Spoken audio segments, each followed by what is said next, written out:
Greetings, fellow investigators, and welcome back to our video podcast, Into the Darkness, where my friends and I play the Call of Cthulhu role-playing game. I'm your host, Tom Rayleigh. The campaign is Horror on the Orient Express. It is available from Chaosium. I am the gamekeeper, and this is the episode 12. Our recap will be given by Stuart Lively as his character, Sidney Sharpton. So without any further delays, let's continue our journey into the darkness. Stuart? Thank you, Tom. Dear Professor Smythe, I know you're collecting notes for your journal regarding this unusual case involving Matthew Pook and that damned Fez. Montgomery, Bernard, Charles, James, Dimitri, and I, after searching high and low, have come up with the following. We discovered at Pook's apartment, Louty, the leader of some cult, held the Fez, but seemed, along with his cohorts, fearful of it. Louty and gang pursued obtaining something from the Fez collector, Mr. Devore, perhaps a book. Matthew Pook does indeed steal the Blood Red Fez and hope to bring it to Garo Demir in Constantinople. Just a couple days after that diary entry of Matt's, he ended up dead where we all saw him. We also discovered that the Blood Red Fez was apparently created during the reign of Selim I Yavuz, Selim the Strong, long ago. Mehemet, user of dark magics, used blood of Hamza to create a Fez of great power. Through blood sacrifices, the wearer could control others who were enslaved to it.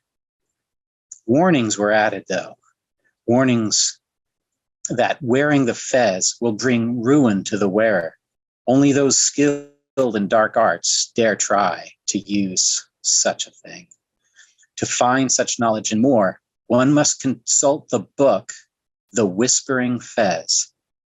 We later discovered that the Fez collector, Mr. Devore, was brutally murdered, most likely by Louty and his thugs, that they stole what might be a book, most likely The Whispering Fez.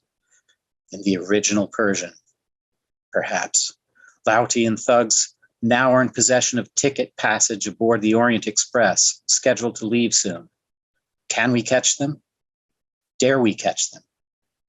We have one day before the Orient Express departs. But lastly, perhaps most disturbing of all, this cult appears to have files on all of us, including you, Julius. Hope to see you soon. Your faithful servant, Sidney Sharpton. Okay. And as we left you, you were hiding in the apartment building just down the stairs as the man you suspect to be Bentley Burnham is coming through the door with his bicycle. What would you guys like to do? I forget who's exactly there.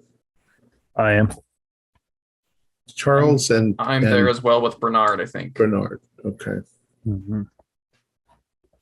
All right. This is our chance to sneak out of here.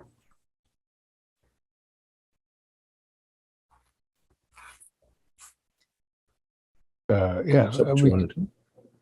Want to sneak out? We should wait and see if he phones anyone or something that we can hear. I think confronting the lout, given that he has more information on us than the other around, might be an error. But if we could overhear something, it might be useful. Or follow him if he turns around and hares it away from the place to a telegraph office. I'm having a bit of deja vu. I felt like didn't we already leave and rejoin the others? No, you were upstairs. You saw him on his bicycle. You quickly went down the stairs with the dossier, and I left you trying to decide whether you were going to leave or whether you were going to stay there and jump in. Okay. All right. So he comes in acting rather nonchalant, maybe whistling a little tune. He goes to his post box, opens it with a key, grabs a couple of pieces of mail, and then almost I would say, merrily goes up the stairs carrying his bike, and you hear him go up.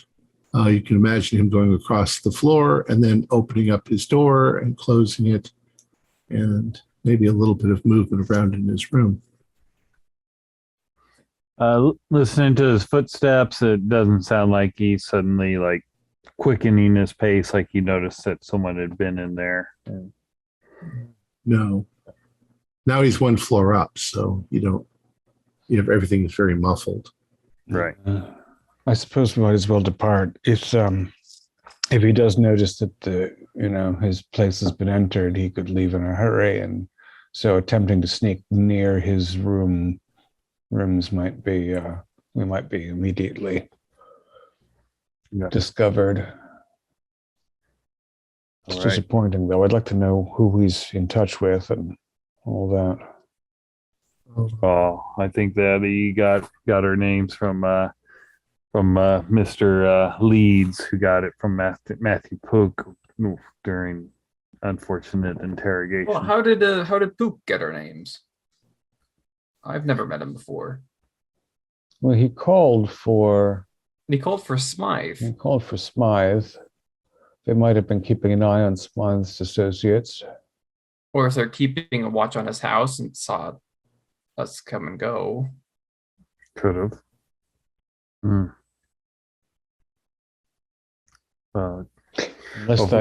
Yes.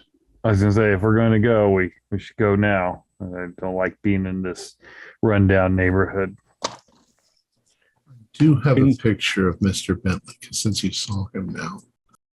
Not particularly big, kind of average looking. Not even particularly tall, just really average. Yeah. So if we were less than gentlemen, we could probably give the lout a bit of a trouncing and see if he squeals, but it's not really to my taste, this whole torture business. Yes, I'd rather lampoon his reputation than harm him physically, but he doesn't seem to be a man of high status anyhow. No.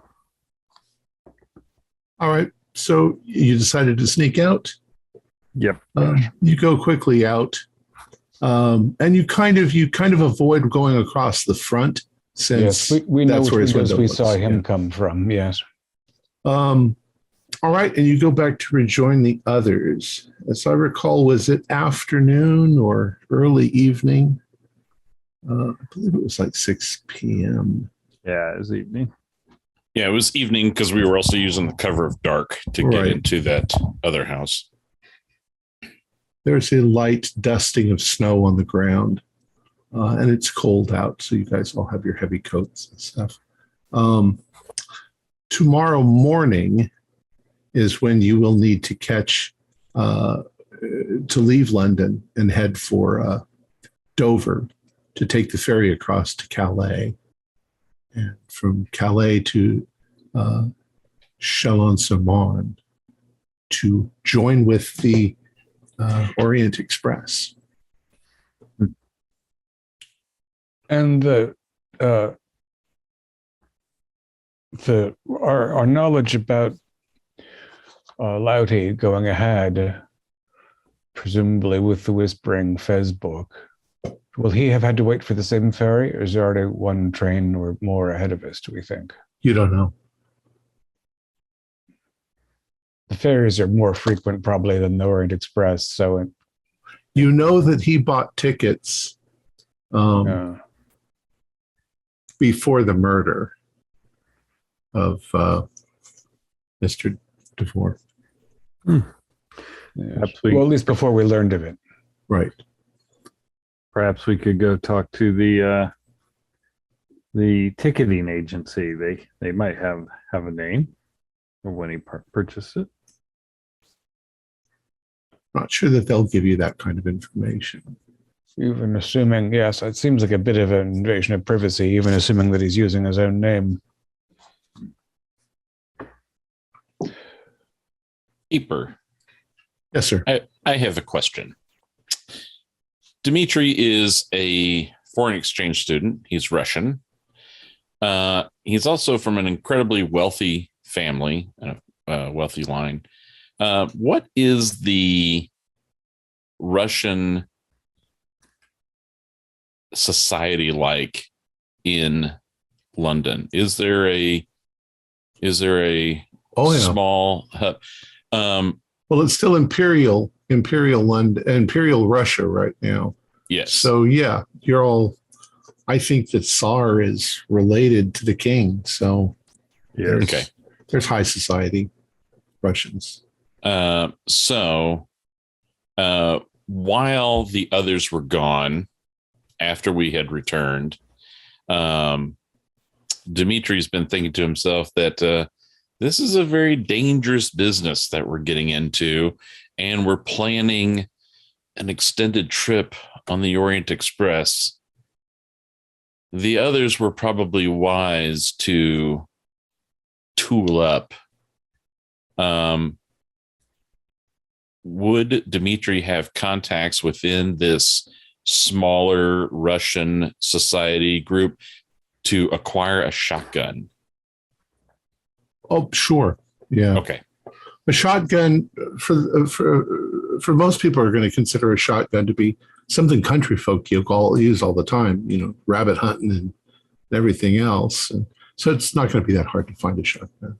Okay. I mean, if you just claim that it's a fowling piece.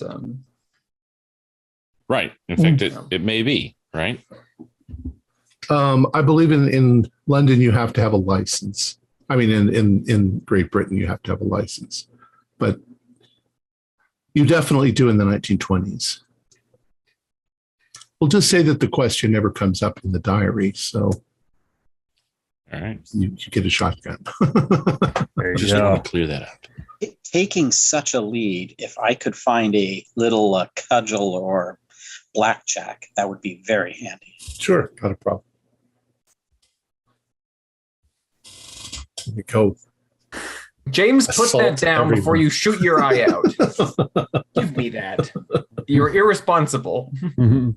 I was just showing that is why. It's staying down. Look, not in hand. He's got a gun from the future. All right. So it's mid-evening, the night before you have to leave. Is there anything else you'd like to do? Anything you'd like to look into? Anybody you'd like to research? Well, You may have covered I'm pretty much curious everything. about how they came across this Bentley fellow. I wonder. I don't know. I know quite a lot of wealthy people. I don't know if any of them have hired. I guess I can only think of him as a private investigator, but that feels like the wrong term. I don't know how. He's living in a pretty slovenly area. Right. Yeah. So it's.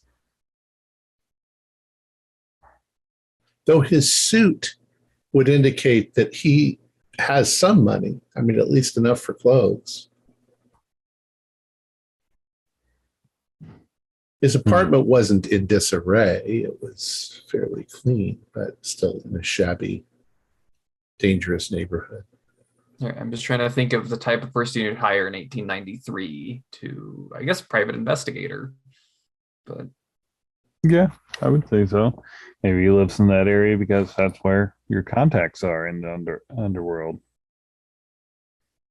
Perhaps he describes himself as a consulting detective. Mhm. And also, the whole Pinkerton thing, there might be a number of independent sorts of people that'd like to follow that line. I mean, there's always been muscle for hire and the like.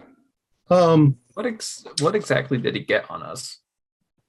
Yeah, I'll open up the dossier. And You look at the dossier, and there's information on each of you.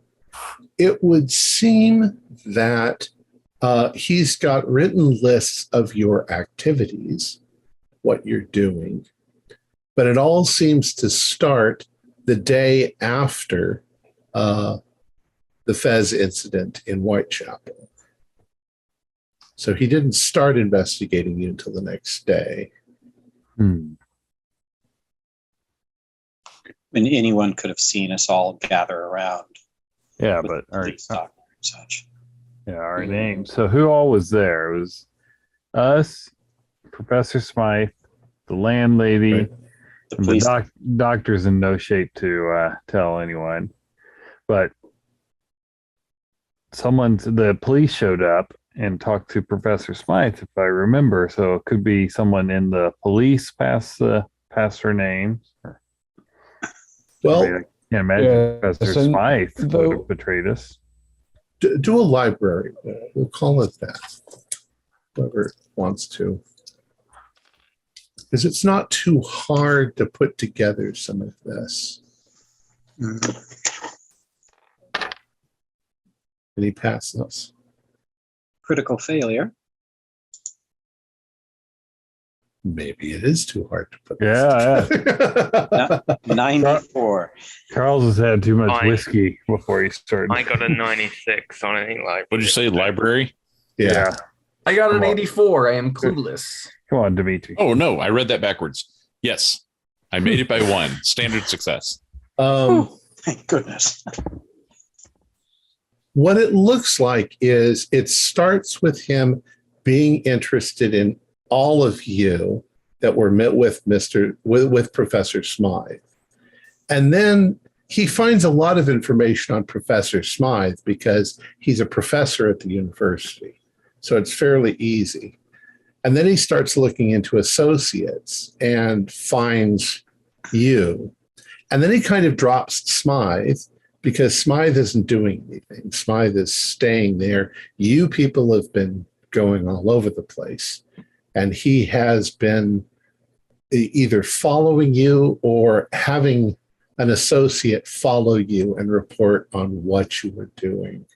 He didn't have to because we split up a lot. So there Right. must be a bunch of them following But us. he doesn't seem to know what you are doing. It's just that he'll see that you've gone to the library or you've gone to, and that you seem to be researching something. And the whole thing seems to be geared towards telling somebody who you are, what you're doing, and maybe why you're doing it, although he hasn't been able to figure that out yet. But specifically you. And there's no, he doesn't have notes about our backgrounds, or does he even have all of our full names?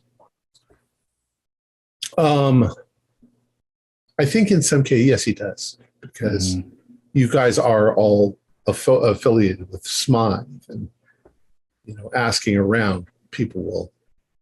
Oh yeah, he hangs around with Smythe all the time. Yeah, So there are certainly some public records and things. We're not a shameful group. So he's got accomplices, and they're competent. Competent enough that we haven't noticed that we've been followed. But he doesn't.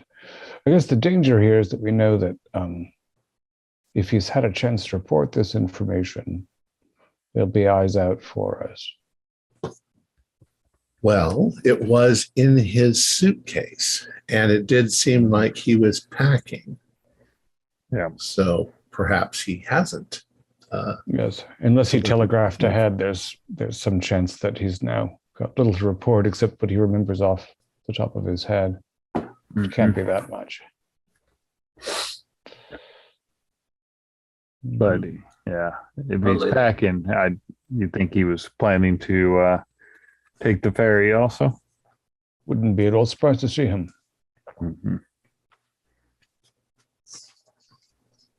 Unless he sees us first, in which case he'll presumably don a petticoat and a blonde wig and hide behind a large cup of tea somewhere. Well, we must be vigilant, keep an eye out if they're onto us. I'm almost wondering if it would behoove us. Actually, we won't be here much longer, so it won't help, but I suppose maybe we could write a letter to Laurty saying, admiring him and saying we have some good information for him, and leave that laying about. So if they research us, they think we might be more friend rather than foe. I wouldn't give them anything else, Sharpton. These blighters are quite a violent sort, it would seem. So I don't know how much more we want to hand them, and I don't think they'll fall for any bluff. Wouldn't want to inadvertently confirm any suspicions either, I suppose. Mm-hmm. Because Alright. if we, acknowledging him in such a manner would just prove that we know who he is. Good point. Okay. But before I leave, I'll ask my dear Winifred to go out to her country estate for a while as I'm abroad. Just because I don't know exactly what these devils know about me and where I live here in London, but I certainly don't want her getting hurt should they come looking for me. There doesn't seem to be any kind of that personal information there. Oh, okay. It's very focused on what you guys have been doing, where you've been going. And in that regard, there's nothing, say, underlined or with a marginal notation. Like, they did this, they did that, and then they went to the... Nothing Right, stands no. out. And didn't you see him once before? Yes. Do you remember where? Yeah, on the bicycle. It was on the bike is when we were at We returned. that students' living quarters. Oh, that's right. Mm-hmm. He rushed down from the poop place, wasn't it? Yeah, he had already. I don't know if ransack's the right word, but he'd already went through it. Sped away on a quite nice bicycle. Mm-hmm. Well, I wonder if they sent him there to go look for the Fez, or if he was just digging. Oh well, let's say questions without anybody to answer them, I suppose. True. Other than the man himself. But So, did you have another question? No? So your evening goes pretty much like you'd expect. You guys have a bit of restless sleep. You all gather together in the morning. You've got your luggage packed, whatever you're bringing with you. You can't bring the shotgun in the train with you, but you can, have it stored as luggage. After all, you're not going hunting on the train. So the way this goes is you have to catch a train from London to Dover. And then from Dover, you take the ferry across to Calais. That's a few hours trip. I would like you all to do spot hidden while you are on the ferry. If we're specifically looking for Mr. Burnham, do we get... 26. Somebody help me. Extreme. Somebody help me. My eyes have fallen out of my head. well, I failed, but I'm looking for your eyes. So it's Yeah. I got a 5, so that's Okay.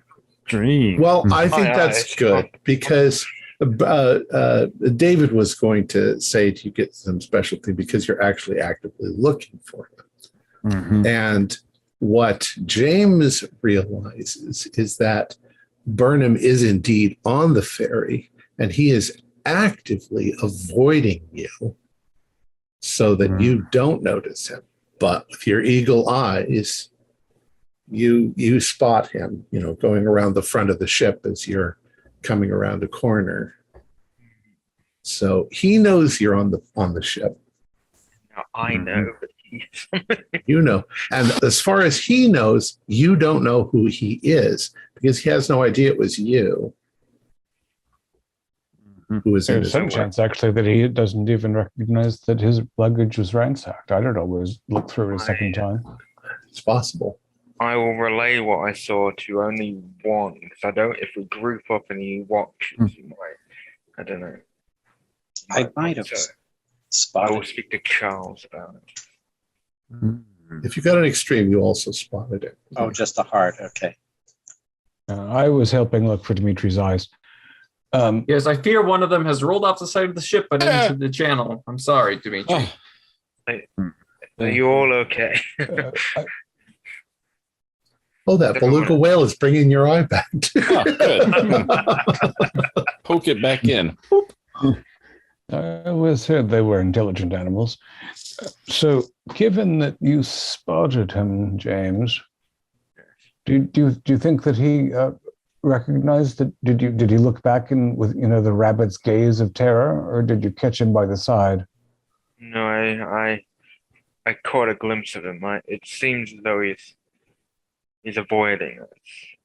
So you also get the impression that he is watching you as well. Yeah. So I don't think he knows that we know that he's watching us, and I don't think he knows that we know that you know that I know. Yes. Do we want to confront him? Observe, I guess.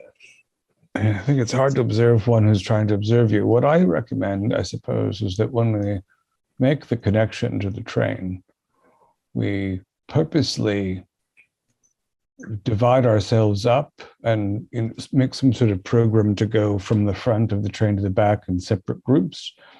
I would very much like to see who it is that our young supervisor is meeting on the train, if anyone.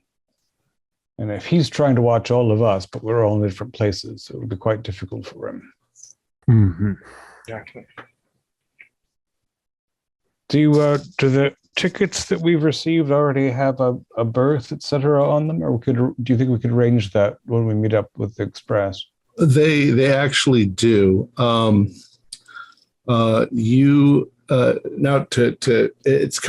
a little convoluted because it's different than your 1923 trip.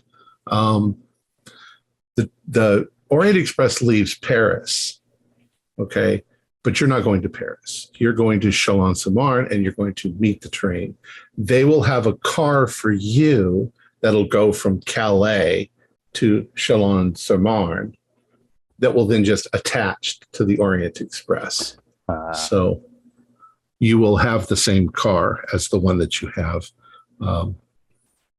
It's going to be sleeping car 1. And presumably that single train that we board will have Mr. Burnham on it. And so all of this skullduggery is going to be difficult to maintain, assuming that he's going to the Express as well. We can't very well go to Calais, to Sourmont, to Perret and not run across one another, even if he dines alone. We're going to share that one car. The one car houses 20 people at tops? Well, there could be more than one car. Yeah. Depending on tickets sold, yes. It's still going to be a small enough conveyance overall with one dining area. I mean, I wonder if we shouldn't just buy the fellow a Scotch whiskey and say, it'll be easier for all of us if we travel as one. It's and then throw him off the train. It's an interesting convenience outside the game that under normally on the Orient Express there are 20 people to a car. However, in this entire campaign there are 10 people to a car because it's easier than 20 people to a car. Yeah. Those cars in that original map are actually twice that length, and there's a lot more rooms in them. So 10 people to a car. All right. Yeah, I like the idea of just getting this over with. Confront him, talk to him. All right. Well, there's nowhere to run on a ferry. Yeah, I was going to say, we could confront him here. If he's at the bow, I'll take the port side, and someone take the starboard side, and we just kind of walk. And then he has nowhere to run other than overboard, I guess. Do 2 confront him, and then 2 to one flank and 2 to the other. Now, when we consider this, of course, we know that we don't know what for whom precisely Burnham is working, or whether he himself is quite a fanatic enough to murder a Fez collector for a book. But we should be mindful that he might panic and attempt a violent escape. That's why we all need to stick together in case he does turn a bit violent. Are there middle compartments and then also walkways on the sides so that we could go? The ferry is port, actually starboard, fairly center? large because it's it's got a lot of vehicles on it as well to go back and forth across. But for the most part, it's either side, and there is like middle compartment where you can go and sit, and have tea or whatever. But you have to go down to the sides to get into the middle. I think we could lay a bit of a trap with ourselves as the bait. If 4 of us get some nonsensical book, something that doesn't matter, but we engage in a very intense discussion over it, that's bound to get his notice, and the other 2 can watch and find him that way. Have him come to us. Or again, if 2 of us take starboard and 2 of us port and 2 of us the center, we advance from the rear of the vessel to its bow. I don't imagine he can readily fail to run into 2 of us. Also, remember there are more than you on the boat. There are Certainly probably 50 people on the boat. Yeah. Making it harder for him to slip one of us a short, sharp blade and make a dash for it. Yeah, but now it is very wise. I dare this man to jump overboard to avoid us. All right. All right. So who goes first? What are you going to do? Well, we should have, at least we should have the 3 rugged of us divide up port, center, and starboard. And anyone, who feels lucky with one of those spaces, join up. Three groups of 2 should be safe, I should think. I'll take port. I shall go with you, Chalmers. Thank you, Dimitri. That makes me feel better. And I'll take starboard. No, go ahead. I'll go take starboard as well then. Bernard. Looks like you're with me in the center, James. Yeah. All right. So he's up towards the front of the boat. And he is, 2 of you are going, whoever's walking in the front will notice this first. But he's making notes in a little hand journal. And he's leaning against the rail, facing in towards the boat. So you're going this way, he's going backwards. He's sitting like this.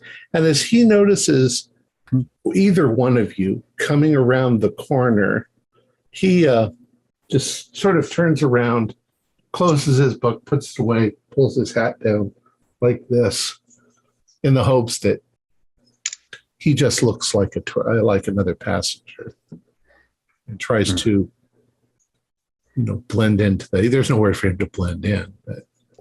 Right.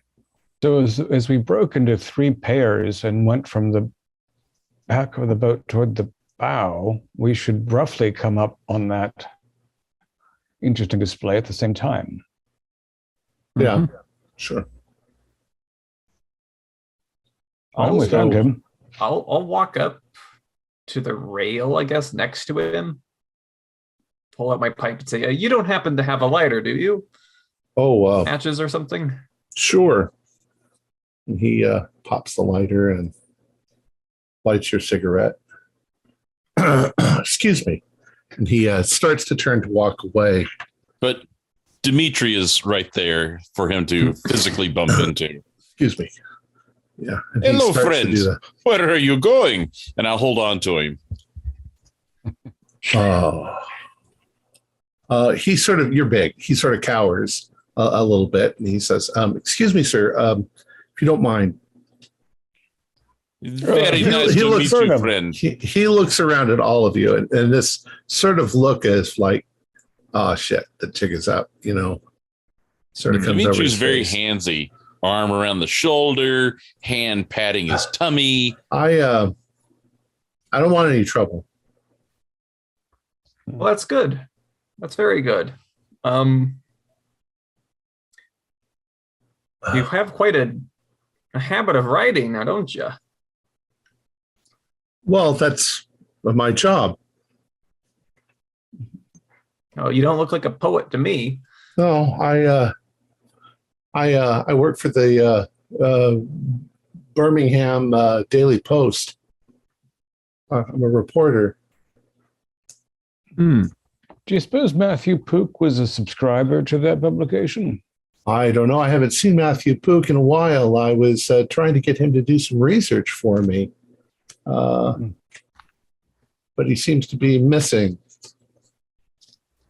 Yes, Now, if you don't mind, I guess a thorough search for him in his rooms in private, leaving the place at a bit of a shambles.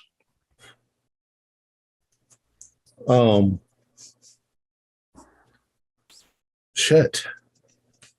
Yeah, quite.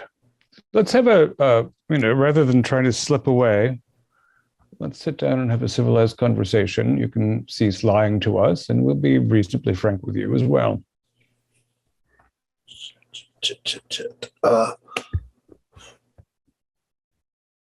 All right. So I was hired to find out who you are. And that's it. That's it, Hired by who, though? Well, I don't like to divulge who my clients are, but I don't like people taking notes about my my activities. All right. That was a Mr. Loudy. He told us about some professor and wanted to know who the people were hanging around him and what they were up to. That's it. I've just been, you must have guessed, I've been following you around, finding out what you were doing. I've got a. And you're hoping to meet Mr. Louty on the Orient Express? Oh yeah, I mean he's in Paris now, but he's supposed to be on the Orient Express tonight. I was planning on giving him my report and then getting off in Stuttgart, coming back. That's the extent of my business, And honest to God, I don't really know what you people just seem to be. I don't know. A lot of people like to go to the library and snoop around where you're not supposed to. But It seems like we have things in common. I don't even know what the hell you guys are doing, so I don't have much to tell Mr. Louty. Well, Would it trouble you at all to be aware that Mr. Louty was a torturer and a murderer as well? Well, we can't be perfect, can we? I don't know anything about the man. He hired me through connections. I don't know how he knows the connections. He seemed like a rather, charismatic gentleman. So you're a private investigator, or your job is with the paper? I'm just a guy. The paper was a lie. I just do the jobs that some people hire me for. I do all sorts of things. You didn't happen to pay a visit to a Fez collector, did you? I have no idea what you're talking about. Want to roll Well, psychology? a fellow is in the... Go ahead. No, that's a fail. Not even close. No, he doesn't seem to know anything about Fez collector. When a fellow is in the business of selling information, he should probably be very well informed himself. Read several daily papers, for example. There, you will find that a fellow named DeVore was recently murdered. His collection of writings on the Oriental hat, the Fez, was violently disturbed. Look, I don't know anything about that. Well, that's what I'm saying. You really should make it your business. Now, as far as I'm concerned, I don't think we have any further business with you, but I would personally advise you, if it's at all possible, it would be unwise for you to make your connection to Mr. Louty, as again, he has very low regard for human life, and your incomplete success might be more dangerous to report than if you were to say simply, take another French vacation rather than meet up with him. What, that guy? Can I say this? Well, he certainly doesn't seem like the kind of guy who's tough or anything. Well, he's already killed 2 people. The boy whose apartment you ransacked, Matthew Pook, they tortured him for information. I don't know. Person's got to earn a living somehow, and I sometimes deal with people who are kind of shady. And I don't know, if he's a murderer, then maybe I should go through the deal. He's not going to murder me on the Orient Express. I've never heard of people murdering anybody on the Orient Express. That is unthinkable. If one of his associates follows you off the train at your stop, they don't have to kill you on the train. You say he very charismatic. Do you find me charismatic? I don't know. I don't know you that much. You're a little flamboyant, but I've got an arm around his shoulder, and I'm patting him right on the chest, right on the heart. I can feel his heartbeat. I go, I know right where you sleep tonight. Yes? Very charismatic. You go to Paris or you go home? What do you choose? Well, I wasn't planning on going to Paris. I think you'd be missing home now, yes? I think I'd be getting ready to swim home. You look like a very strong swimmer. I'd like to see that. Fine. Maybe we can strike a deal. You don't say who I am or where I come from or where I live, and I'll give you the dossier I made. Oh, so good choice, my friend. And I want to give him a big hug and start running my hands up and down his torso to see if I can feel anything in his pockets and maybe go ahead and fish that out. Yeah, when you start to reach for his gun, he kind of pulls back to, I'm not going to let you have my gun. Okay. He's packing a gun. All right, yeah. If he's packing, I want to just trap it there. All right, you're big and stronger than he is. He's not willing to fight when he's completely surrounded by people. So you pull out his gun. It's a nice little pearl-handled affair. Oh, very pretty. Very pretty. Must be very careful. It's very dangerous. Oh, Butterfingers! And overhead she goes.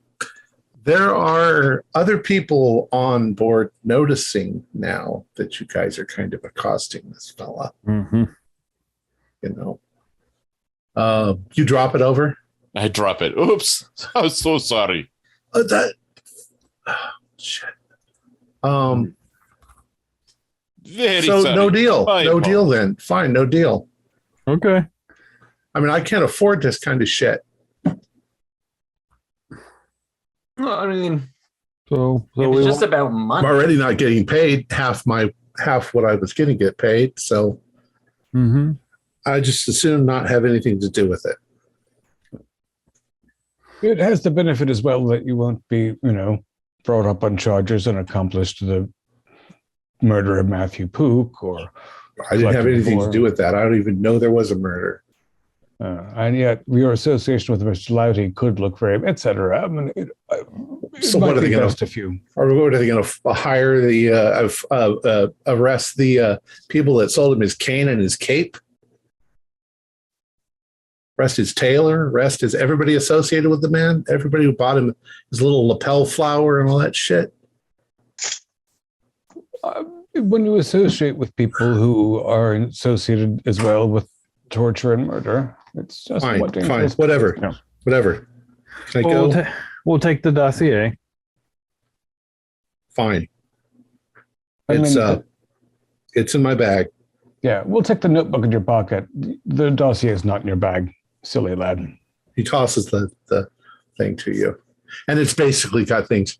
Well, I'm actually on the ferry, and these people are on the ferry too, and I'm keeping an eye on them from the other.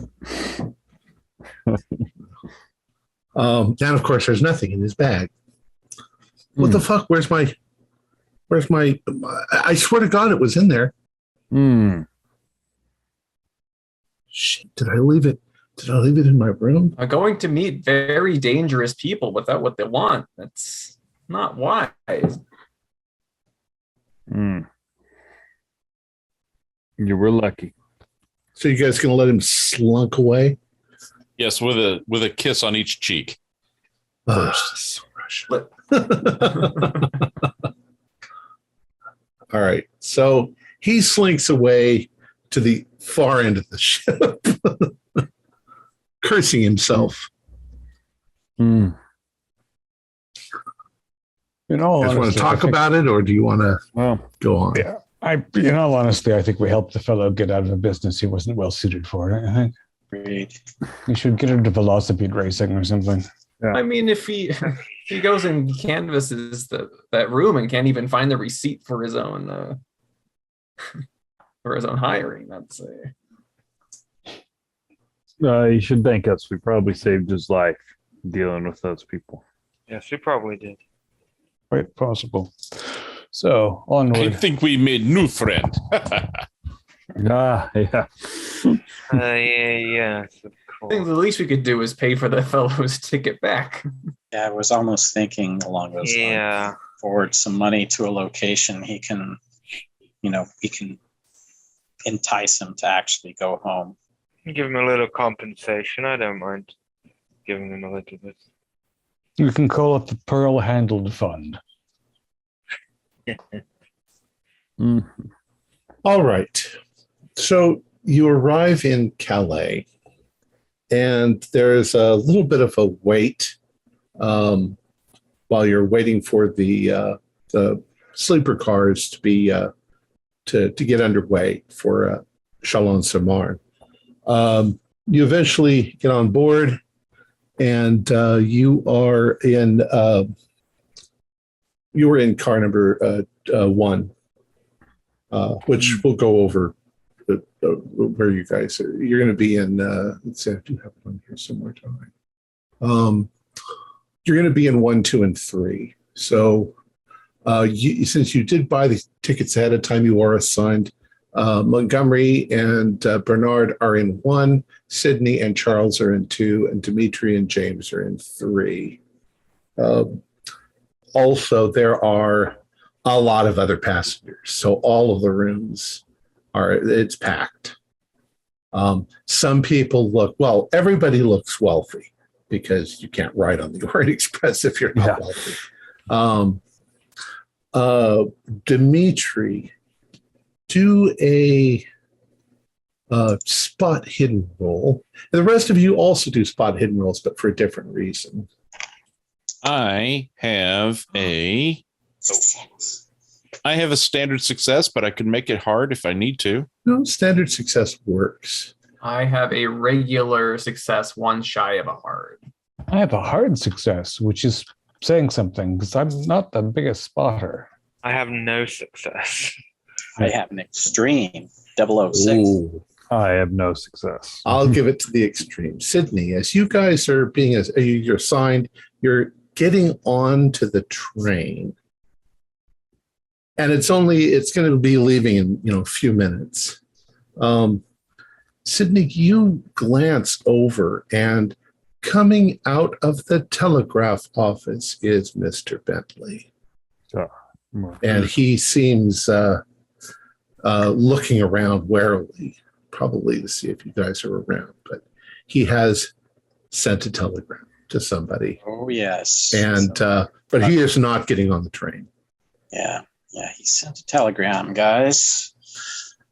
Right, Dimitri, as you are getting on the train in the same car, but at the other end, there's other people getting on that side. You think you recognize a Russian noble by the name of Count Rudolph Razumovsky. He's about 55 years old, very dignified looking fellow. There's a fairly young woman with him. He's got an entourage. There's a fairly young woman with him that he, just by custom, you can tell it's probably his wife, but she looks half his age. And then there are a couple of assistants, one fairly large fellow like you, probably a bodyguard. Yeah, they're getting on the other end of the train. I'm sorry, just the other end of the car that you're in. And as you guys are going in and putting your stuff in your cabins, they are also. So they're down at the other end of the same car that you're on. They're probably heading to Constantinople as well, somewhere along the line. What do you know about him? You know that he is...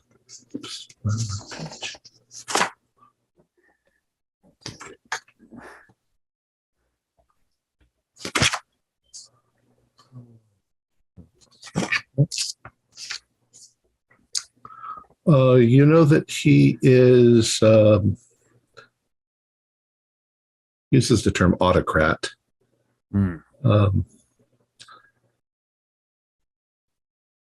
He's probably, he's a Tsarist, right? He's a Tsarist noble, so you're not exactly sure everything about him, but you're pretty sure that's his wife, that young woman. Okay. All right, so you are now getting on the car to Chaleur-sur-Marne.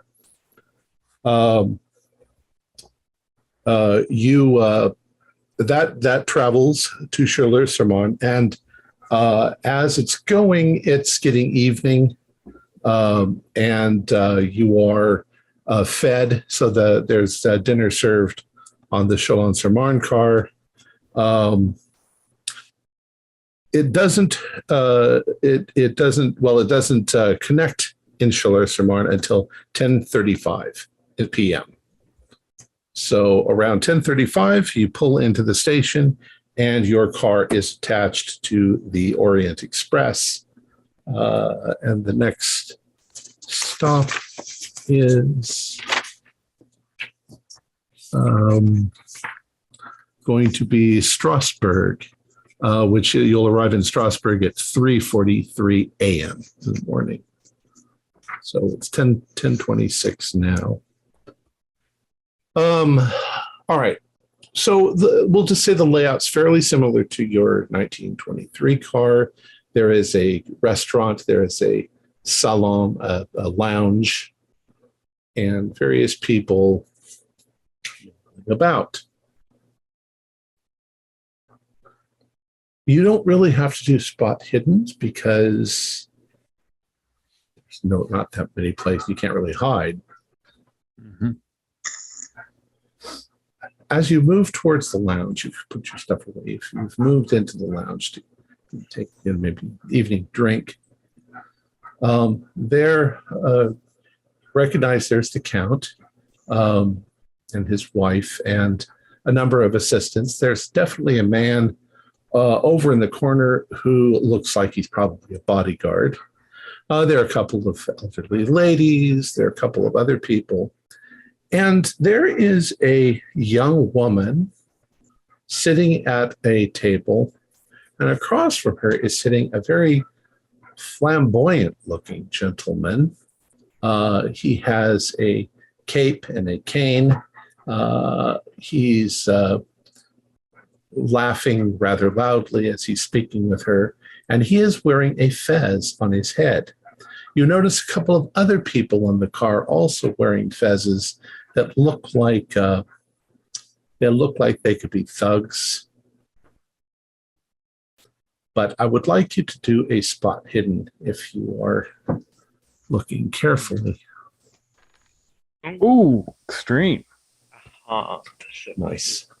Regular. 93. I'm going to need to enlist Dimitri's assistance to find my eyes this time. Poor Sydney stepped on my hard success, and I've got an 88. So, Charles, being the very clever one, he purposefully walks right past the table to get a good look. And when he comes back, he reports to you that that man, if that's Loudy, which it very likely is, he is actually wearing a Blood Red Fez. Oh, so it had all the little lips or whatever. Oh. The other people are not. They're wearing regular fezzes. Mm-hmm. And you also notice that the woman seems upset about something, and he's trying to calm her down, about something you didn't really hear. Mm-hmm. She's fairly young, in her early 20s, I'm guessing, maybe even younger. But you come back and report that he's actually wearing the Blood Red Fez. Yeah. You, by chance, you guys also have yours, stored away in a box in one of your rooms. Yeah.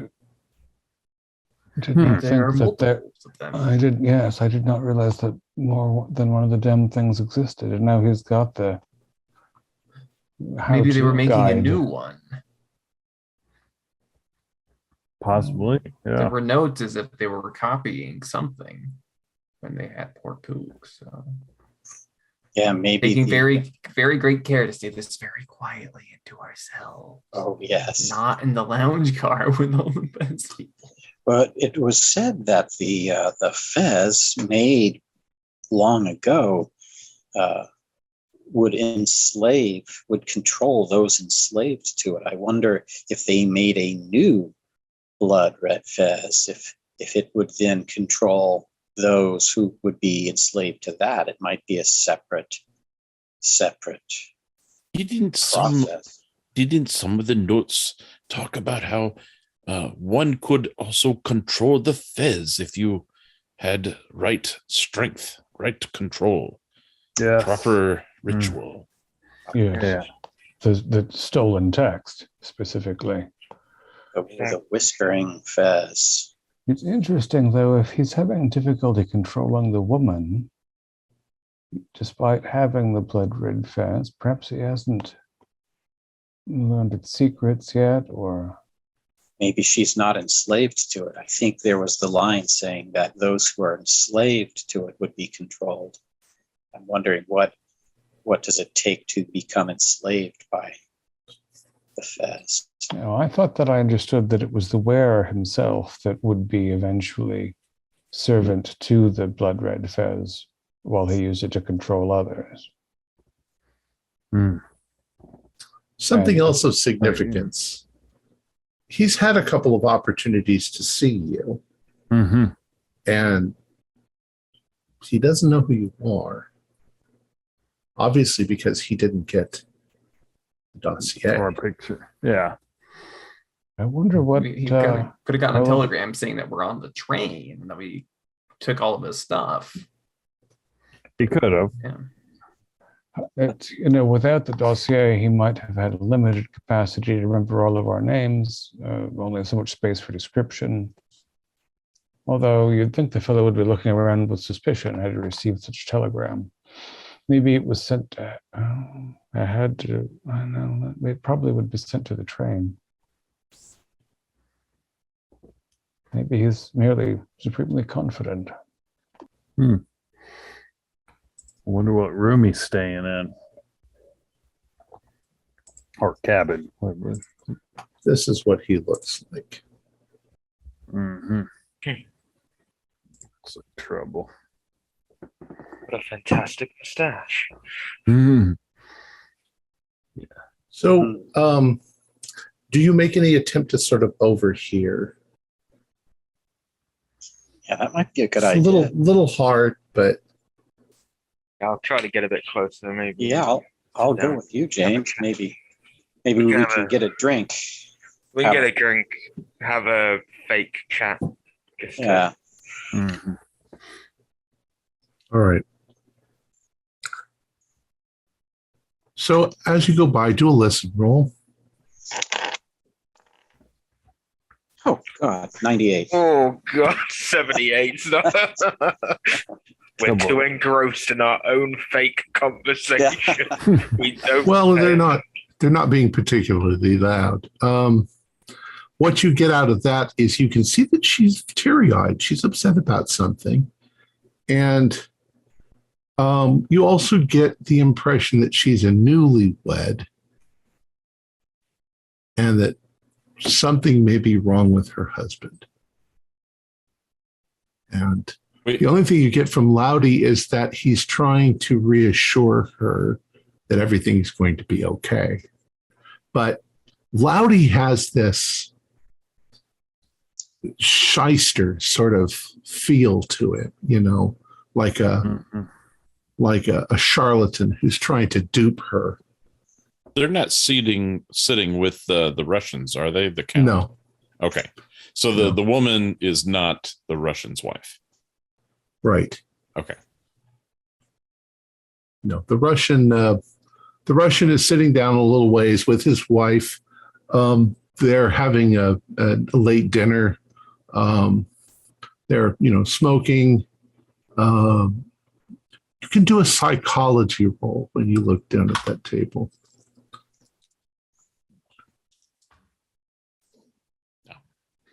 But Dmitri, formal training, years of growing up in the courts, kicks in, and so Dmitri approaches the count and will do a snapping, click of heels and curt, quick bow of head, and introduce myself and as Dmitri Sokolov, son of Igor Sokolov, Baron. Oh, I've met Igor Sokolov at one point. Yes, I do remember. Very nice to meet you. Please, would you like to join us? It would be my pleasure. And please allow me to offer greatest, best vodka available on Orient Express. Oh, it's of course they'll bring that. So you are what are you traveling for? You're going somewhere. My companions and I travel abroad to see the world. In between studies in London. Well, that is as good a place as any. A worldly education for those who would someday eventually lead the world. Yes? Indeed. We are trying ourselves to find some diplomacy, some diplomatic situations to situations in Mother Russia. I'm afraid things are not going so well. What news from home? Unrest in the lower classes. It may lead to difficulty later. I'm sure there are some red Republicans that would like to have me and my family wiped off the face of the planet, but and his wife looks upset and she's like, we shouldn't talk about nonsense like that. Now you can do another psychology roll for me since you're at the table with them. In fact, I'll give you a bonus. Holy bonus. All right, I'll throw a bonus die. I don't think only one number will help. All right, that didn't help. I will spend the 6 luck, though, to make it a success. Okay. Since I only have base psychology. You are familiar with the intrigues of the court. You're familiar with the way things are. You've got this older gentleman who's got a very young wife. You've got the count's assistant at the next table, who is a rather young, handsome man. She's a rather lovely woman, and the count is very formal. You can guess that there may be some hanky-panky going on in the background. The count might even be aware of it, but he's too, rigid to acknowledge it. You also know that guy over there is his bodyguard, so he's watching everything that's going on like a hawk. But you get that's the situation with them. All right, so the rest of you sitting at your table, you got your drinks, you came back. What would you like to do? So how many people are in the Louty party? There's the young bride. It's just him and her at the moment, sitting there talking. You're guessing that man over there might also be one of him because he's wearing a fez. Mm. But then again, who knows? Not an unpopular hat these days. Right, it's kind of a popular hat. What does the other fellow look like outside of his chapeau? Looks like a thug. Mm-hmm. Looks like the kind of guy you hired as somebody to beat the crap out of somebody else. He doesn't look cultured. And since we've been in here, nobody has come to speak to Louty and gone away. There's no sign of a larger. No, but you do get a lot. You're getting a good flavor of Louty, and he's like a flamboyant charlatan. She seems to be not clinging to him, but trusting him and not trusting him at the same time. Like, it's the only person that she has right now she can trust with something, but she's not sure. She's not being reassured. She's upset. There's also other people in here. Like you say, there's a few ladies and other people that you might get to know as time goes on. Fellows, I can't help but think, and little as I like to flout the law, if there was some way that we could get into Louty's cabin and retrieve the book that he stole from the poor old man that he had murdered, he might have less control of his own headgear, and that would be, all the worse for him. Do you suppose there's any way to figure out in which berth he is? And possibly. So, Keeper, how do we pay for our food on this? Is it just cash, or is it one of them where you could go charge it to my room? That's a good question. Probably you pay for it at the time. Okay. Francs would be the common currency because it's Orient Express was French, run by the French. Okay. I was hoping maybe that the receipt would have had the berth number on it. But, about this time, a gentleman in a Orient Express uniform starts coming table to table, introducing himself. He comes up to your table and introduces himself as Henri Peters, a rather handsome young man, probably in his mid-30s. He has dark hair, very sort of handsome features. He's very professional. Messieurs, if there is anything you need, I am Henri Peters. Please, simply call for me. Somebody will find me, and I shall take care of any difficulties or problems you might need solving. He, as you've seen him move around the room, he speaks multiple languages. So he has no problem speaking, even Russian. He speaks fluent Russian to the Russians when he's there, introducing himself. Nice. And he chit-chats with you a little bit to find out about you and who you are. Right. Anything I can do to make your stay here comfortable, I shall. It should be my pleasure. Oh. And then he moves on to other tables. When he gets to Loudy's table, you notice Loudy just sort of like, do this to him. Get away. And you can do it. Go ahead. There's no conversation they have? Because not really. It's like Loudy is obsessed with this young woman. And when Henry comes up, he's just like, go away. You can do a psych roll on Henry at that moment.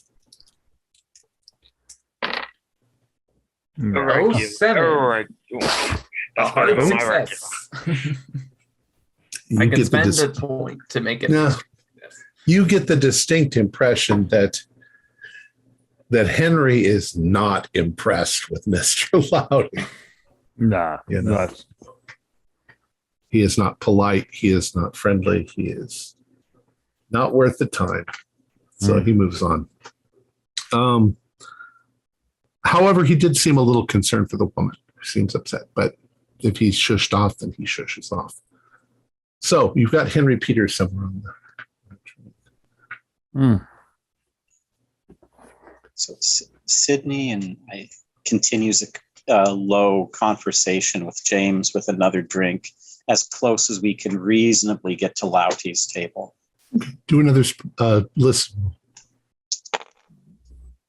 Ooh, that is a success. Barely, but a success.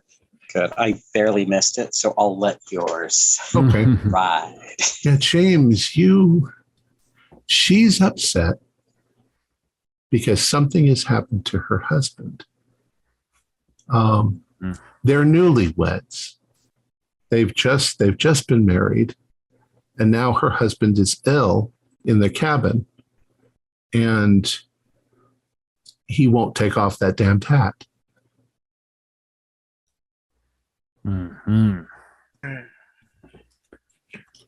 Third hat. I'm relaying it very quietly towards Sydney. What I'm overhearing. This is not good.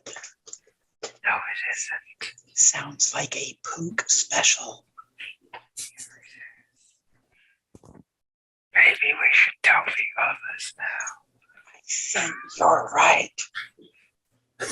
I need to say what else. I say, Charles, what do you think's up with the fellows? They look very odd. Well, looking at Sydney there, he's got that look in his eye. He thinks he's discovered something. The guy's hand shakes. It's a classic tell. I always liked playing poker with him because you could always tell when he had a good hand. It's a little wild, that eye, for my taste. Fellows.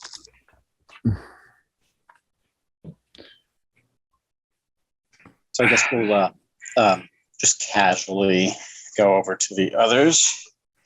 Yes, right. Yes, Sydney. You look like the cat that got the bird. I believe that poor lady is upset because he's being drained with a fez just like Matt Pook was drained. I believe he's on this train in a room right now as we speak. Her husband? So Yes. So that would be three fezzes? Dastardly deeds are afoot. So many pheasants. There's no time to waste. Maybe we could get that handsome young porter who seems very friendly and somehow preternaturally wise to go and interrupt the newlywed before his entire cranium is drained. This might be giving power to it or to Louty or who knows what the hell that darned thing does. I mean, if he's Right, in and- distress, I wonder if we could hear him if we just walked through some of the cars. Based on our experience, we might have very little time. As you guys are talking, Dimitri's come back and joined you after having an interesting conversation with the Russians. So he's privy to all of this. Loudy, he stands up rather theatrically and swishes his cape about him, and he bows towards her and tops his hat, and then turns and walks past you down the hall towards probably car 2, since it didn't seem like he was in your car. And she's all alone sitting there, upset and quiet. We should go over and offer her to see what's up. I think maybe Some of us should inquire after the lady, and some of us should follow the lout. Reps 2 and 4, because he might be armed and otherwise formidable. Yes. I am not overly charming, so perhaps one of you fine gentlemen. I can go talk to her. Charles, I can accompany. All Right. right. And the rest of us after His Loudy associates before we he don't slips away. Yeah, we don't want. Yeah, we'll keep an eye on. Oh yes, did the thug follow Loudy out? Not yet. He's staying where he is for a few minutes. He's gonna watch the lady. But he will see you go towards Cloudy. Mm-hmm. Good. So we should keep one eye backwards because we won't be alone for long. Yeah, I don't know if we all go, then that's really suspicious. But if there's one person, Maybe Dimitri and I could go talk to that thug-like person, strike up a conversation, run temporary interference while Bernard and Montgomery, maybe you guys could follow Larty, so it would be screened activity. As you wish, follow or not. I'm going to catch up with him before he disappears into a cabin, and I don't know where he's going. All right. So I'll do the people following Loudy first. He seems oblivious to the fact that you're there. In fact, he's so nonchalant about it. You get the impression that if Bentley sent a telegram, Loudy never got it, because he's not acting frightened or, suspicious. However, his bodyguard is always suspicious. And when you guys get up and start to move out of the room, he also gets up and starts to follow behind you. We'll say, David, you were going first, Bernard. You see Loudy go across into the second car and do a spot hidden. I'm very curious as to where Bernard spent his points, because he doesn't seem to be good at anything. But even if he were, he rolled a 98. So, okay. So the door to the connecting cars closes before you can see which room Loudy goes into. But by then you're close to your own car, your own bed, so you guys have the excuse to slip into your own cabins and make it look natural. yes, if I don't even see the cape, as the door closes behind it, then there's no reason to loiter, especially if there's a shadow encroaching, which I did anticipate. So Right. yes, we'll carry on to our own room. Did Henry move in this direction when he left the dining car, or did he move in the other? Well, at any rate, I'll pull the cord or whatever it is as we head toward berth 1. Okay. There's also other employees throughout the car, so you've always got somebody within. I have this strange feeling about that Henry Peters fellow. It's an almost premonitory sense. well, But he's a good man. he certainly doesn't like Loudy. Yeah, and his desire to assist seemed born out of a reserve of genuine concern more than, the frustrated ambition of an impoverished fellow. Also, his facility with languages seemed quite impressive. Should it come into play? So it all plays out kind of like this. You guys manage to slip into your own cabins, and the fellow shadowing you, he plays it up by just continuing and going to the second car as well. Once again, though, when that door closes, you can't really see in. You could theoretically run up to it and peek through the little window, but you'd have to literally run to get up to it fast enough to do that. All right, the other, let's see, James and Charles. You go over and you see the woman, and she looks up at you for a moment and seems kind of embarrassed that she's teary-eyed, but it's obviously that she's been crying.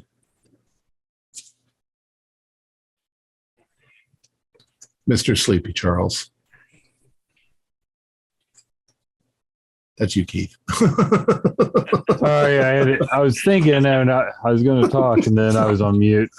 So we go up to the woman, and I was trying to think what wine would be appropriate. I'm not a wine guy, so I'll get like a red.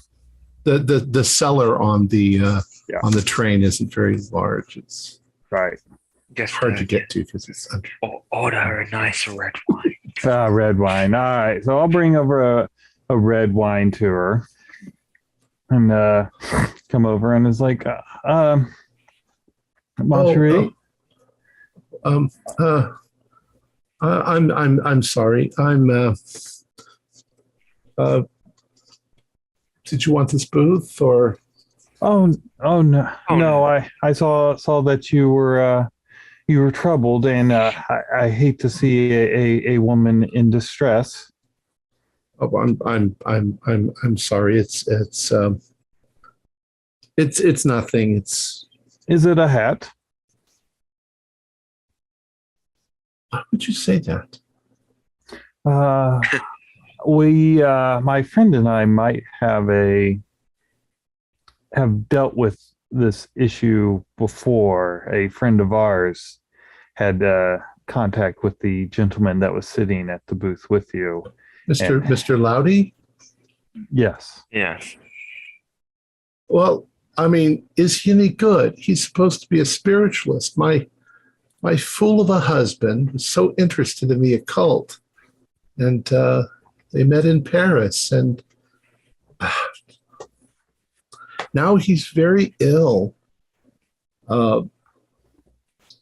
Mr. Loudy gave him a hat, and now he seems to be, having difficulty. He can't remove the hat, and he's ill. I'm quite distressed, and Loudy says everything will be fine, but I don't know. He seems like a nice man, but yes. How long has your husband been wearing the and of course I'm speaking and maybe looking in the corner of my eye, making sure the other gentlemen aren't coming over. How long has your husband had the fez on his head? It's been 1 day. One day. Well, my name is Elizabeth. Ellie. Oh, Ellie. Charles. James. And my husband is Scott. Scott Myers, Ellie Myers. Oh. It's wonderful to meet you. You say you know something. Yes. Is my husband in danger? He could be. Yeah. Unless we, I guess, if we could meet your husband, just to get a she becomes very confused and upset. The other three, are you coming back or? And Dimitri, were you with them, or who were you with? I was going to be with James. I thought we were going to block that other guy earlier, but I did not go to speak with the woman, so I'm with the other. Okay, guy. so you're at your booth. Okay, yeah. But you can overhear what's going on. Mm-hmm. Did Sidney Bernard and Montgomery want to come back? Again, I'm looking for a way to contact this Henry fellow, the chief porter or what. Oh, okay. He's on his way. We'll come back. So Elizabeth says, or Ellie says, I don't know. I'm very confused. We were just married. Mm-hmm. And we were going to start a life together, but my husband's so interested in magic, and this Metcalf, he's quite a character. I'm sorry, Loudy. Okay. Ignore that. Yeah. All right. Yeah. That has really nothing. It's already gone. I was going through my notes. I was like, what? No. Yeah, he is an interesting man. Unfortunately, he dabbles in some of the arts that are better to be left alone. And I don't want to upset you, but I do believe that your husband is in danger. No. Well, I need to go be with him then. Is it not too forward to accompany you to your room? Your husband is there, so wouldn't be any improper. I'm afraid I don't know you, but you seem to know this Loudy fellow. Yes, I'm in room 6 in the first car, same car as you. Oh. She doesn't know it's your car, but it's the same car. Right? Yeah. Well, I'm in. Yeah, I give her my room number, and happily we are in the same room.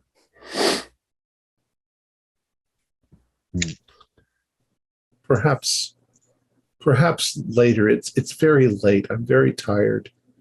But yeah, she seems very skittish. All this is hitting her. Perhaps in the morning or.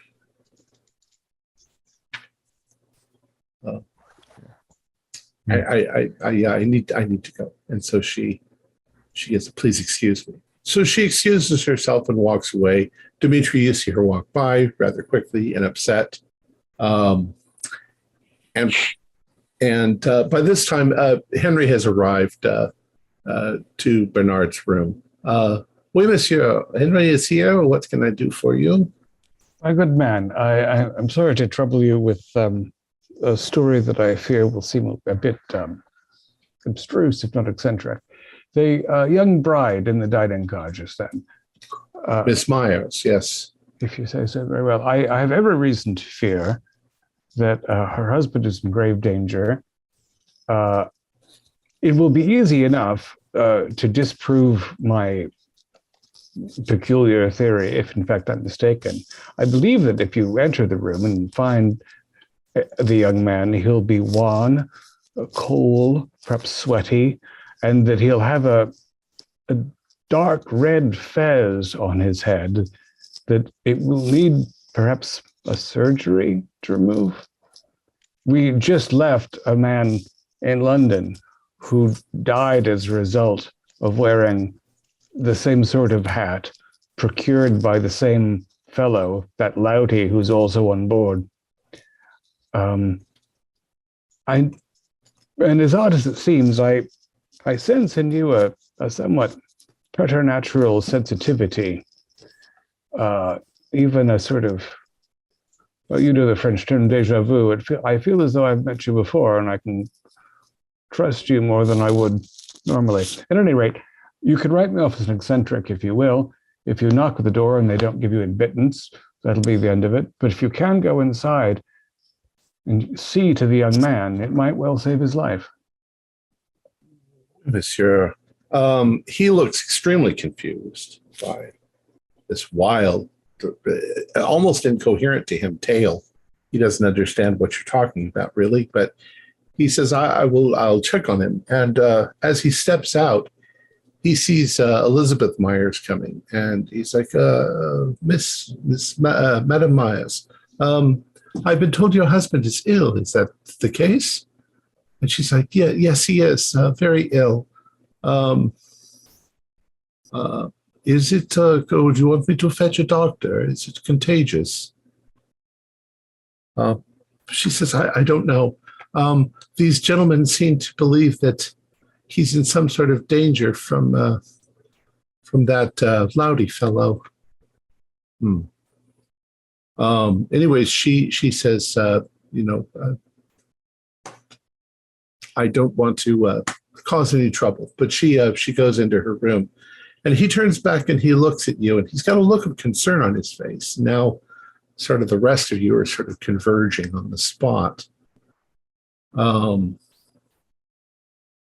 I perhaps, messieurs, you can explain this a bit more to me. What is our? I will admit, messieurs, if in confidence, that I don't trust this Louty fellow. He seems like a pretender. If you will, Henry, imagine something that acted as a parasite but looked like a garment of clothing.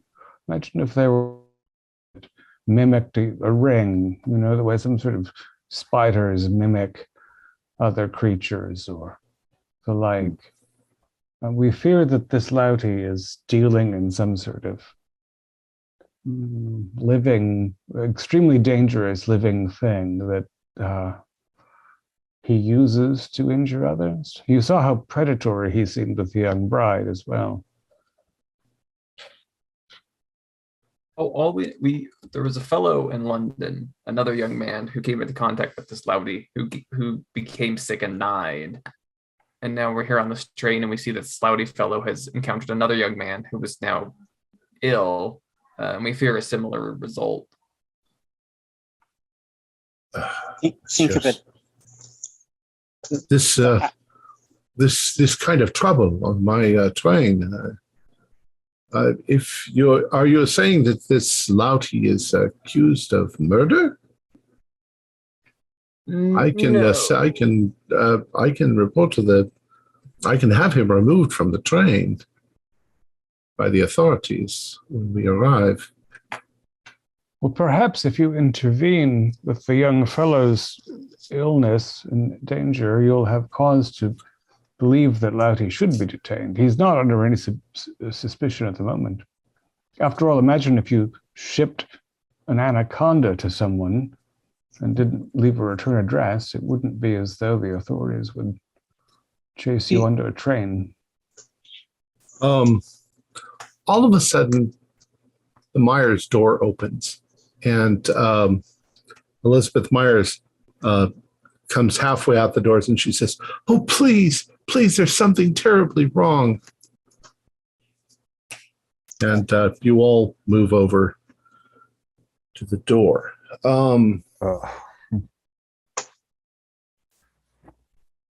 Scott Myers looks like he's he should be like 22 years old.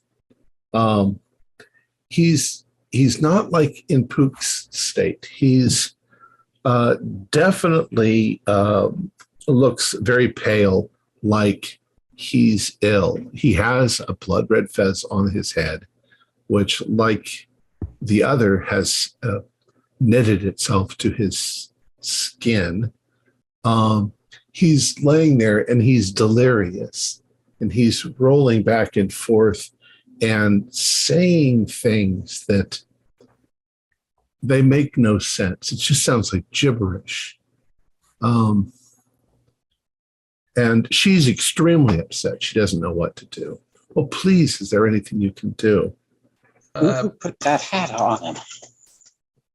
Mr. Metcalf gave it. Metcalf. Mr. Loudy. I changed the name from the original. Mr. Loudy gave it to him because he was interested in magic. And now this has happened. That's a horribly toxic cat. We must try to remove it. Does anybody have a knife? Or Also, fire axe. Monsieur, Fire axe. if you can compel Louty here, he has the ability to say of that young man, doesn't look as young as I'd expect. He has the capacity to stop this, but I don't know how you'll compel him to do so.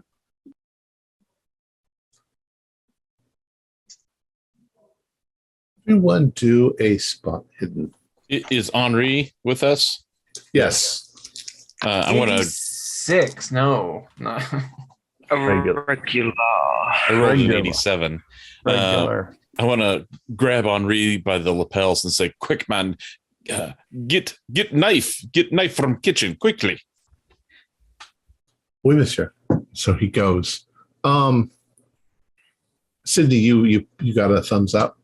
Yes. Yeah. right. Success. Scott Myers is propped up in the bed. He's back and forth like this. And those of you standing on sort of one side of the bed, Charles and Sydney and whoever else passed, do you think there's a book underneath the pillows? I mean, you can see the edge of it sort of sticking out. Give that a tug. Right. Yeah. Yeah. It's a fairly large text, an old book. Well, not that old. Actually, it's 1800, so it's like 1800. It's not that old. But the title in rather fancy characters is The Whispering Fez. Interesting that the young man should have it himself. Maybe it has Mr. to Loudy be left it in closed. here.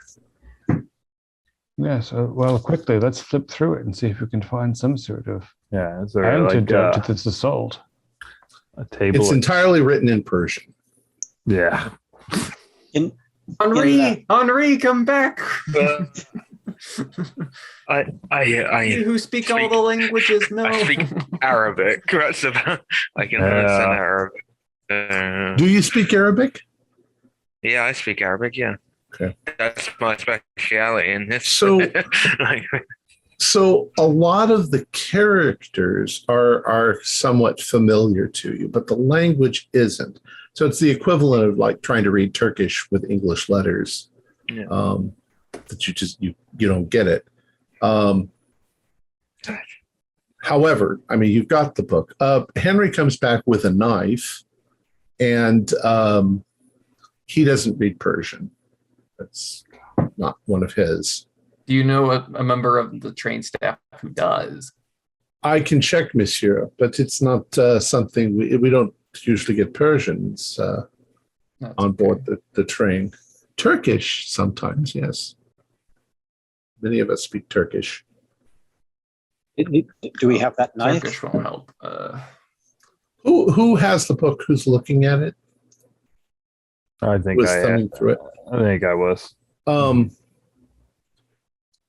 It's actually, as you're looking, it's written in 2 languages.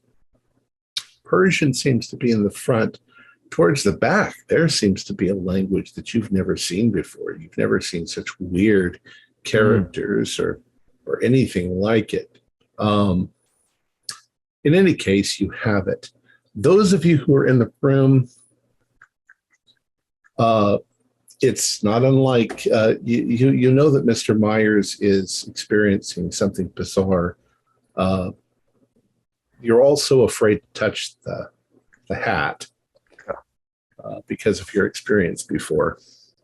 And if anybody wants to do a spot hidden, get a hard, you'll probably be able to hear it whispering. Glad I have a poor roll then. 94. I am listening to the train go. I got 99. I'm too busy trying to Dimitri, put if you words can together. hold the poor fellow down. I got a heart. Dang it. I already heard this hat. Yep. Dimitri will Well, sit not on the this hat. Oh. I have it too.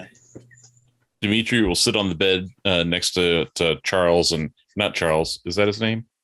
It's Scott. Scott Meyer. I'll sit on the bed next to Scott and just kind of hold his arms at the shoulders and try and steady him.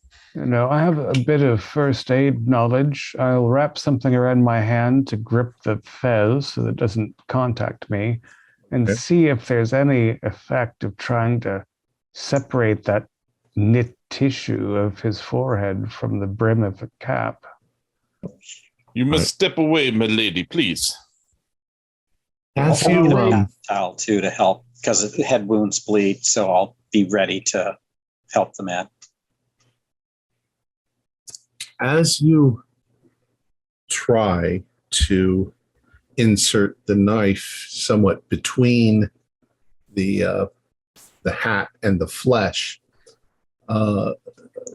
you start to realize the only way you can do this is to cut the flesh. You tried cutting the fez, and although you can damage the fez, you can put some score marks into it, they instantly heal themselves. It's almost as if it re-sews itself together. You remember trying to toss it into the fire and it had no effect at all. You try and lift the fez from the skin, and it takes the skin with it. And also, when you do anything to it, when you try to damage it, Mr. Myers reacts. He acts not only like he's in pain, but begins to violently twitch when you try to cut into it, as if you were cutting nerves or something like that. Well, unfortunately for him, I think we're gonna have to make it so that he can't scream to attract a lot of attention and just go for it. Yeah. Otherwise, he's gonna die. I don't. Not merely die, but become something less than human. I'll take the towel that I was going to use to clean up the head, and roll it, put it in his mouth so he doesn't bite down on his tongue, and also try to keep him silent. So I'll be helping Dimitri basically steady him, but I'll be focused on the head. Is Henri, how's Henri responding to this behavior? He's there to help in anything that you need to do. He's quite upset, quite angry that this Mencalf has come onto his train. This Louty. Can he? Louty. Could he send someone to summon Louty? I don't know if we want Louty to be here. I mean, if we can't have Persian, it's true. Maybe Louty will make it worse. He's the one that started this. You figure it out. I'm going to bite the stem of my pipe very hard and start cutting. Do a luck roll.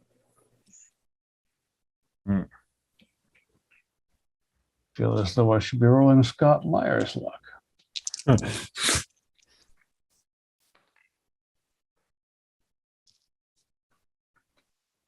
I don't often roll a 99. Okay. All right. So you are trying to get that knife blade under the edge, and the hat skin is fighting you by repairing itself wherever you begin to cut. Myers is screaming into the thing that you've put into his mouth, and he's shaking. And all of a sudden, the lights in the room begin to flicker. This is pinch light, so it's a gas light. It starts to flicker and turn very blue as it seems to be getting cut off. Behind him, against the wall, this shadow begins to rise up as if it were some sort of tangible thing. It starts raising up against the wall, and you can see it sort of form eyes and a big jaw, big mouth, and it suddenly lashes out at Sydney, who's standing nearby. Sydney, what do you want to do? Well, I don't know what you want to do. Scream. I'm startled. Do I take a sand check? We'll do the sand checks for everybody in a second. Well, he's asking if you want to dodge or fight back. I would have no idea how to fight a shadow. I would be dodging. Okay, go ahead and dodge. And that looks low, but it's a dodge, which isn't good. Oh no, it's a success. All right. This thing in 3 dimensions reaches out from the wall with a big claw and just misses you. You can all do Sam. Holy.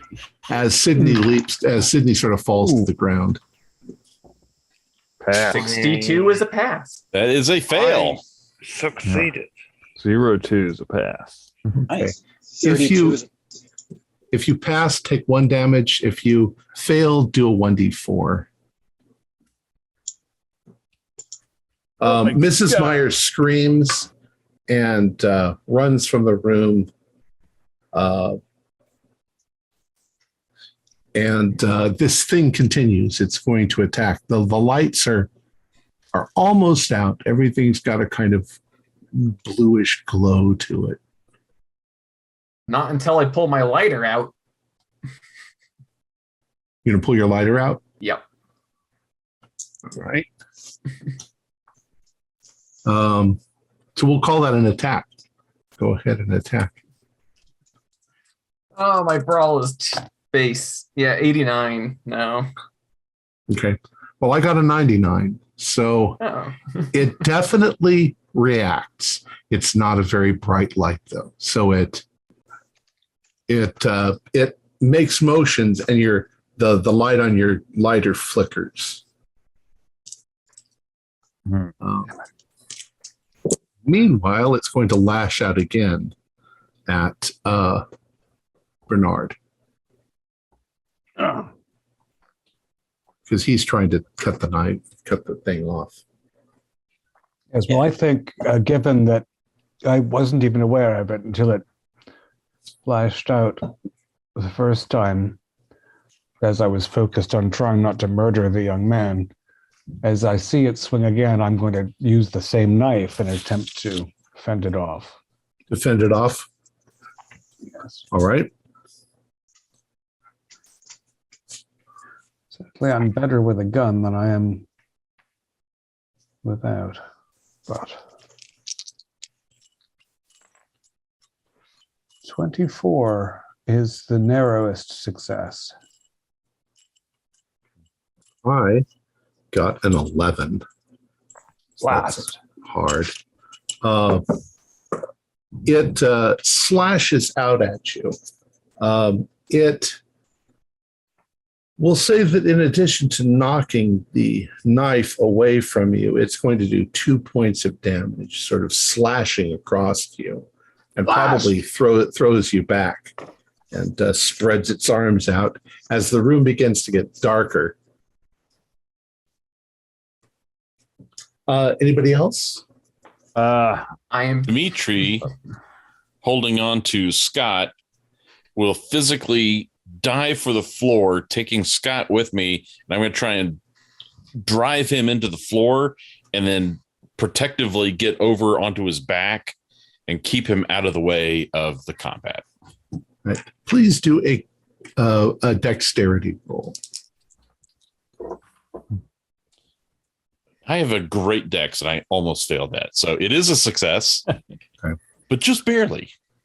You pull him off onto the ground, You land on top of him, and your nose comes about a quarter of an inch from touching the fez that's on his head, but you manage not to contact it.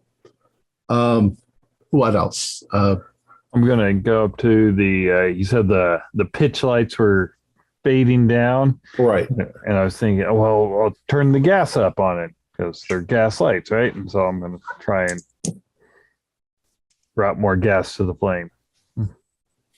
Okay. That effectively brings the light up for a couple of seconds, and the shadow pulls back away from the brighter light. In the process, though, it knocks things over on the the shelf and so forth in the room. So there's now a crashing, and the thing is still, it's just sort of cowering back in the shadows, but it can still leap out towards you. That thing's corporeal. James, what are you doing? He is just standing there at the moment, trying to figure out what to do. He has a lighter as well, so he's gonna try and he's got a match, so he's gonna try and match and go towards the shadow with his match. With a match? Yeah, just a match. Okay. It's going to slash out at you. You going to try to dodge? Yeah, he will dodge with his match.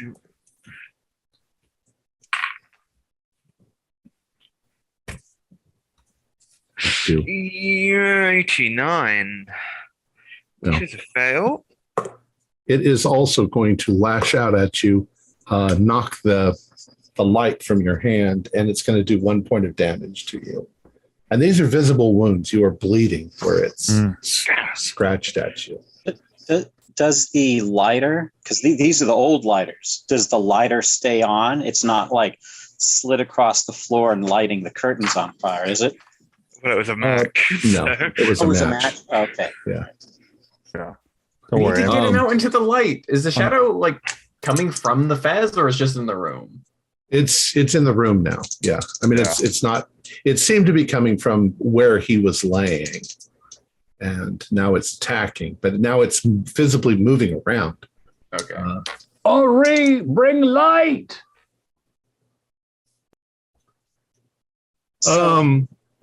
Okay, go ahead. What would you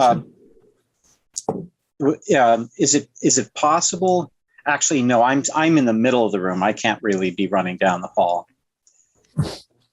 Right. But you guys are making enough noise that people are coming. Mm-hmm. There's nothing in here. There's no side lantern or something like that inside the room? No, because fire. Yeah. Yeah. What time of day is it? It's 11:30 at night at this point. All right. So yeah, snows. Hours of darkness. Yeah. All the fire in the sky is on the other side of the planet. Yeah. The thing is going to attack Dimitri. He's lying on the floor on top of, but it's going to go for him. Do you want to try and defend yourself? Is there any kind of a small side table, something that's maybe got a single pedestal kind of body, and then splayed out legs and a small little round tabletop, something I could grab and swing as a club? Yeah, nothing like that. Everything is built in. Everything's built in. I'm going to try a fight back, even though I'm awful at it. I'll try a fight back with a kick. Okay.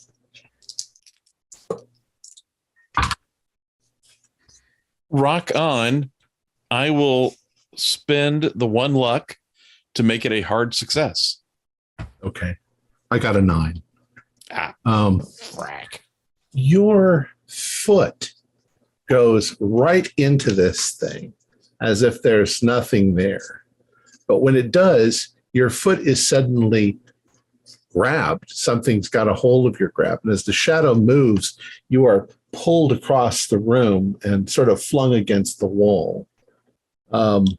As the thing looms up again, it's able to sort of like move in the shadows. So even if the shadows are on the ceiling, it starts to move up around them in order to attack.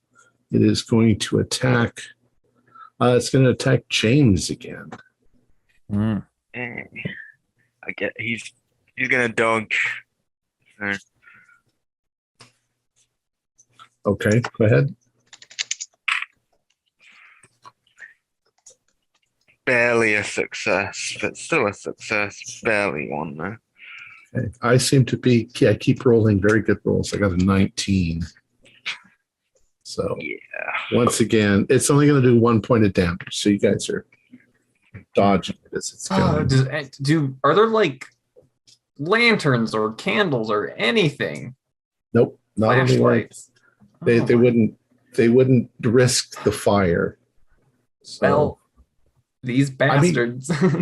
You could light something on fire from the. Yeah, that's what I'm thinking. There's blankets. There's paper. Oh, we got the. Oh, there is stationery. Yes, I got a whole book of paper. Yeah, if they're stationary, I want to start putting things. All right, pitch light like. All right, so that's a fair. What were you going to say, Sydney? There's an adjoining bathroom, right? There is, yes. Yeah, and it would have a mirror in it, right? Yes. Yeah, we maybe the mirror might help, at least to amplify the light, or maybe to reflect the thing. I don't know. I'll try to go in. I'll take my wrench and pry that sucker off, even if it just snaps in half. Okay. You bought that. That's probably going to destroy it. So it's going to break into pieces as you try something like that because it's built in. It's not easily to. Okay. No, but it's a fair. So Montgomery, you've lit something on fire, a piece of paper, and that flares up. The thing, it cowers into the shadows, but at the same time, it's almost like it's blowing. So it's trying to blow out the light. It's flickering as it's coming. And as you sort of, you can see that it's there. It's a visible physical darkness. And it's going to slash out. But what are you going to do? I challenge it with the fire. With a 99, so horrible. It goes horribly wrong. It got an 87. So it's slashing. Push that roll.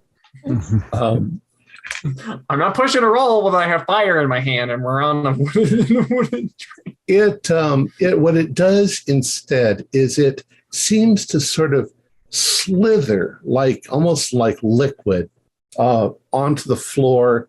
It goes underneath the bunk, where there's shadows, and you get the the rest of you in the room get the distinct feeling that it slips out into the corridor of the room and you lose track of it. It's gone. It's somewhere in the train. Oh, that's What the fuck? Myers, although he's now face down on the floor, he hasn't really changed. He's shaking. Mrs. Myers is extremely upset. She's probably did a little screaming there. Henry is trying to. Everybody's kind of stunned as to what they've just seen. And that's where we're going to end it for tonight and pick it up next week.